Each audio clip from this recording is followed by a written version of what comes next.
الان آقایون صفوی هم محور تمام شهر، بنده عرض کردم جناب آیت الله خامنه‌ای رهبر جمهوری اسلامی ایران به عنوان معترض و به عنوان اولین اعتراض کننده و به عنوان یک شخصیت مطرح در ایران و در جهان، بنده خطاب بهشون میگم شما دیدید حج رفتید اصلا که ببینید حج چیه؟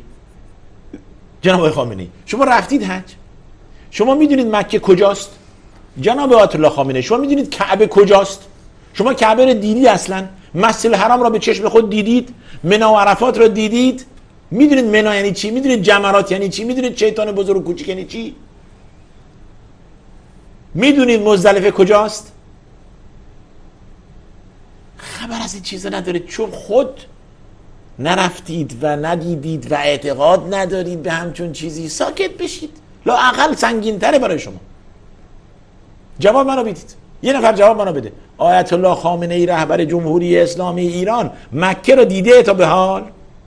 مکه رفته؟ حج رفته؟ حج انجام داده که اعتراض کنه؟ اصلا دیده منی و مشاعر یعنی چی؟ میدونه؟